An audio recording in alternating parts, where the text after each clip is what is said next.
I think the one unique thing that separates him from a lot of superheroes is that he's a man.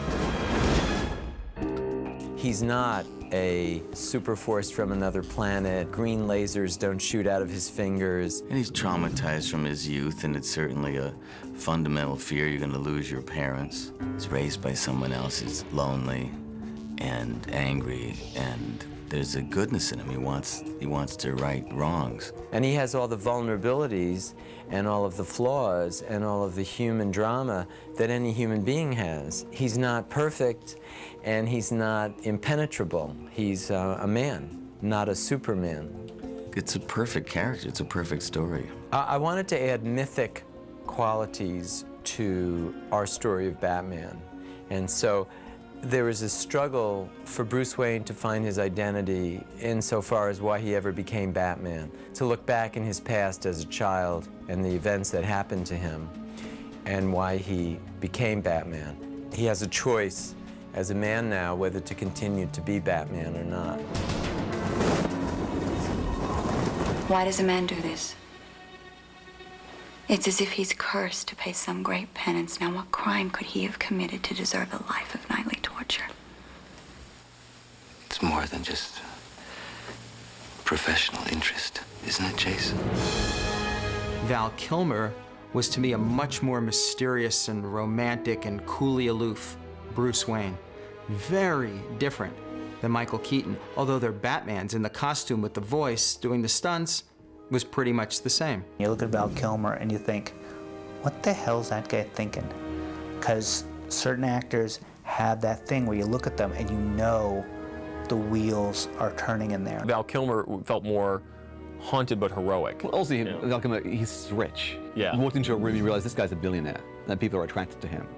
Yeah, he was comfortable with his wealth, where Michael Keaton's interpretation was he was never comfortable in his own skin, right, and never comfortable with all of this stuff, which had basically come from his parents. Right. I killed them.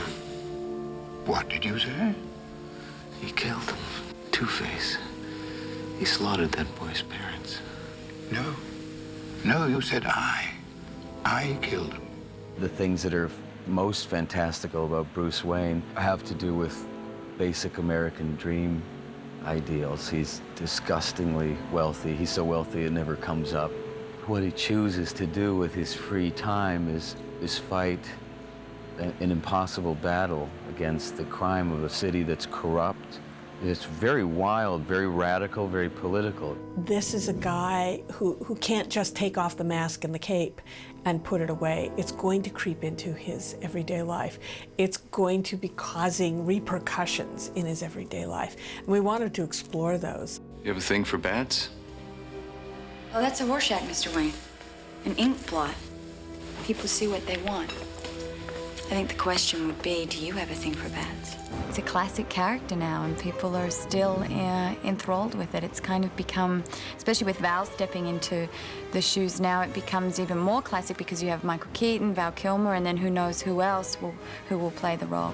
So it seems to be almost like a James Bond, but a different kind. Batman's all about doing and action, and these incidental things that come up where he's got to stop and talk to people.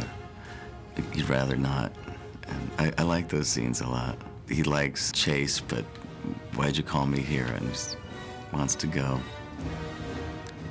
It's a really good screenplay. The sadness is that this man who can never be healed. Right. If he was, it would be a terrible thing for the city. It would be a loss for the city if he was healed. So he sort of needs to maintain his psychological problems for the sake of everybody else. And I think deep down he has to know that.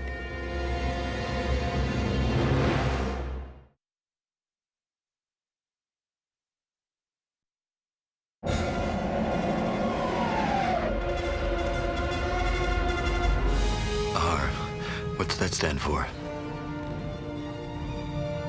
Robin. About 11 months after the first story was published in 1940, Robin was introduced, the first of the kid sidekicks ever. Over the years, over the decades, the legend has been that of Batman and Robin. And I think no matter how they're portrayed in the movies or the comics, from time to time, Batman will be alone. From time to time, they'll be together. But I think There's no way they'll ever permanently be separated out. And in the comics, in fact, there have now been several Robins who have been created to fill the role. What that allows you to do is to sort of get to Nightwing, who is the adult Robin character. And in fact, that is the costume that Chris wears in the movie. Who's your tailor? I took the liberty, sir. I was fascinated doing the movie just to kind of see what the story is like. Where did Robin come from? So what we did was we went back to the comic books and just started reading every version of Robin's origin story to say, you know what, let's at least honor the history that already exists. The legend of Dick Grayson in Batman comics is that he and his family, they are traveling acrobats with a circus. I brought in Dick Grayson, who becomes Robin, because his family has also been killed by a criminal. And he's a mirror of what happened to Bruce Wayne when he was younger, so he gets to relive that through another person. His parents died, and he's consumed with revenge. He can't think about anything else. There's fun to this truth that we find one way or another situations that force us to work through those things we haven't worked through from our own lives. Whenever you go out tonight, I'll be watching. And wherever Batman goes, I'm gonna be right beside him. I mean, how are you gonna stop me? I can stop you. I think Chris O'Donnell did a great job as Robin. He brought believability to the character. If the character in the movie had been 12 years old, as he was in the comic books when he started out, the believability factor, that suspension of disbelief, would have been strained really, I think, to the edge. But Chris, doing it the way he did at his age, was able to scale that and make it work. I was excited that I was in the right place at the right time. I suppose if they had done Robin in the first one, it wouldn't have been me, and I wouldn't have been a part of it. Not just a friend. A partner.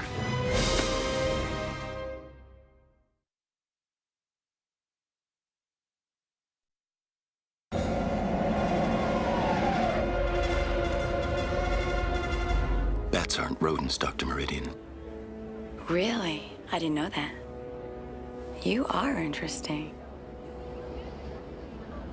And call me Chase. She's a criminal psychologist. She's just moved to Gotham City. And that's how she first encounters Batman, and he knocks her off her feet. I mean, she's sort of attracted to the dark side of life, so Batman is very attractive to her. Bruce Wayne is interested in her, so therefore there's a love triangle between two people, obviously. Chase is fun. She's smart as Bruce, sexy as Bruce. I said, it's not going to be believable. I mean, she's a psychologist. You just don't dress like this as a psychologist. Joel says, Nicole, this is a comic book. We throw logic out the window. It is heightened reality. And then as soon as he said that to me, I understood and we went with it. And it was the red lipstick, the perfect hair, the deep, gravelly voice. But when you got that blonde hair, you got to have a deep voice. I want to be close, but you won't let me near. What are you protecting me from?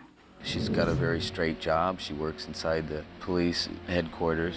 But as soon as she meets Batman, she's flagging him down off a local rooftop. I'll bring the wine. You bring your scarred psyche. You know, we've never seen in a Batman movie anybody use the bat signal except Commissioner Gordon. So one has to admire the determination of such a beautiful young woman that she would just turn on the bat light so she could meet Batman. Finally, her arc is, you know, where she starts to explore her relationship with Bruce as well as her relationship with Batman, which are both completely different, even though it's the same person. Don't work too late.